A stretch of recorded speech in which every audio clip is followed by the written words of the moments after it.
Episode की starting में हमें क्लिनिक के बाहर दो बच्चों को दिखाया जाता है जो कि बात कर रहे थे। क्लिनिक में सिर्फ जंग वंग चू है और दोस्तों जंग वंग चू वही छपरी है बड़े वालों वाला। वो लड़का कहता है अरे यहाँ आसपास कोई टीचर नहीं दिख रहा है, यहाँ क्या हुआ।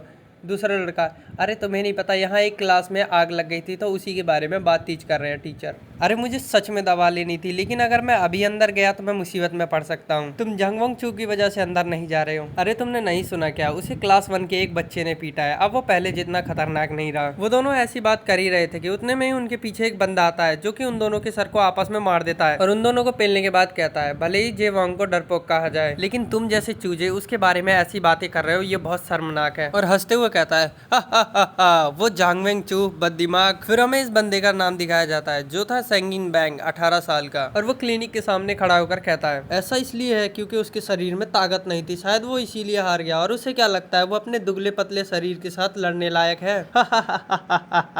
वो नर्स के ऑफिस में बेहोश हो गया, कितना शर्मनाक है। और वो क्लिनिक के गेट को लात मारते हुए कहता है चलो देखते हैं उसकी कैसी हालत है। सांगिन पर्दा हटाते हुए कहता है अब बताओ कि पिटे जाना कैसा लगता है। और जब वो ध्यान से देखता है तो वो बिल्कुल हैरान हो जाता है और कहता है एमसी ये क्या है। उतने में ही सीन शिफ्ट हो जाता है और हमें जेमिन और टीचर्स को दिखाया जाता है। प्रिंसिपल मिसली की बातों को सुनकर कहता है मिसली क्या सिर्फ मैंने गलतियां की हैं। और वो ताइसू के सामने कहता है खैर छोड़ो, अब यहाँ ऐसा लग रहा है कि जैसे मैं बिल्कुल भी समझदार नहीं हूँ। और वो जेमिन के सिर पे उंगली रखते हुए कहता है अगर यहाँ कोई समझदार नहीं है तो वो है ये बच्चा जो कि स्कूल में बदमाशी कर रहा है और झगड़ा करता फिरता है। ठीक कहा ना सर, ऐसे बदमाश लड़के को इस स्कूल से निकलना होगा। उतने में ही मिसली प्रिंसिपल का हाथ पकड़ लेती है और कहती हैं जेमिन ऐसा लड़का नहीं है जैसा कि आप बता रहे हो, उसे ये मजबूरी में करना पड़ा। उस छपरी ने पहले हमला किया था जेमिन के ऊपर और जेमिन दूसरे बंदों से अलग है क्योंकि वो पढ़ते समय अपना पूरा ध्यान सीखने में लगा देता है। प्रिंसिपल मिसली की बातों को सुनकर कहता है तुम सिर्फ 2 दिन से इनकी होमरूम टीचर हो और तुम ऐसी बात कर रही हो।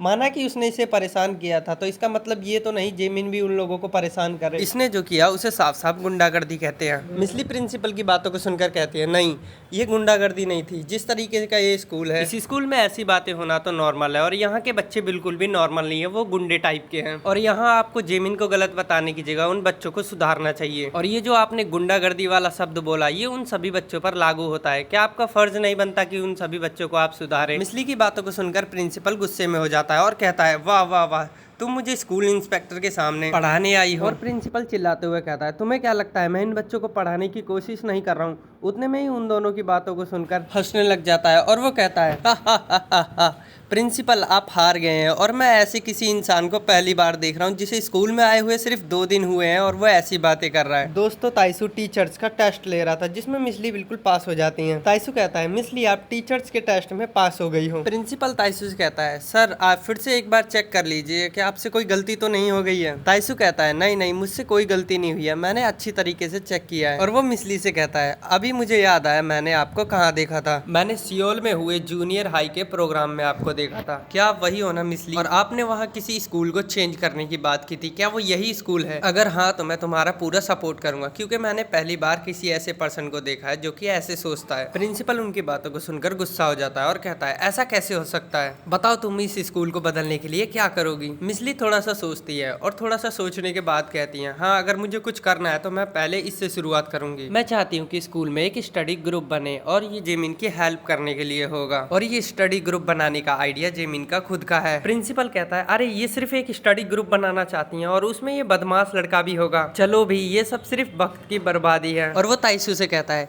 चलिए ये सब बकवास बातें अब खत्म करते हैं। ताइसू थोड़ा सोचता है और कहता है हाँ तुमने सही कहा, तो चलो एक स्टडी ग्रुप बनाओ। प्रिंसिपल कहता है अरे आप एक स्कूल इंस्पेक्टर हो और फिर भी ऐसा ऑर्डर दे रहे हो। ताइसू प्रिंसिपल की बातों को सुनकर कहता है सिर्फ वॉइस प्रिंसिपल, क्या ये सही नहीं है? ये लड़का पढ़ना चाहता है, क्या ये शर्म की बात नहीं होगी कि तुम्हारे यहाँ आग लगी और अलार्म भी नहीं बजा? क्या मुझे इस बात की शिकायत नहीं करनी चाहिए? क्योंकि प्रिंसिपल को हर बात का पता होना चाहिए। फिर सीन शिफ्ट होता है और हमें दिखाया जाता है कि ताइसू वहाँ से चला गया था अपनी कार के पास। ताइसू अपनी कार में बैठते हुए कहता है मिसली मुझे पता चला कि आप टेम्परेरी टीचर हो। हम देखते हैं कि ताइसू कार में बैठ जाता है और पीछे से कोई कहता है आपने इतनी देर कहाँ लगा दी डैड। फिर हमें उसका चेहरा दिखाया जाता है जो था जेनियोब। जेनियोब कह रहा है मुझे आपकी चिंता हो रही थी कि आप समय पर अपना काम नहीं कर पाओगे। तो कहता है हाँ मुझे पता है, मुझे बहुत देर हो गई, मैंने अभी अभी वो फोटो देखी जो मुझे भेजी थी, वो यहाँ से ज्यादा दूर नहीं है। फिर हमें जेनियोब के हाथों को दिखाया जाता है जिन पे खून लगा था। सीन शिफ्ट होता है और हमें क्लिनिक का सीन दिखाया जाता है जहाँ पे सांगिन कुछ देखकर हैरान हो गया था और वो कहता है किस एमसी ने ये किया है। फिर हमें दिखाया जाता है उस छपरी को जो कि बहुत ही बुरी हालत में था और उसे बांधकर किसी ने मारा था। फिर सीन शिफ्ट होता है और हमें जेनियोब को दिखाया जाता है जो कि ताइसू से बोलता है अगर कोई स्टूडेंट्स रूल्स को तोड़ता है तो ये स्कूल की जिम्मेदारी है ना। ताइसू कहता है करेक्ट। फिर सीन शिफ्ट होता है और हमें जेमिन और मिसली को दिखाया जाता है जो कि स्टडी ग्रुप के लिए पोस्टर बना रहे थे और स्टडी ग्रुप के लिए पोस्टर बन के तैयार भी हो जा सकता है जिसे आप लोग पढ़ सकते हो।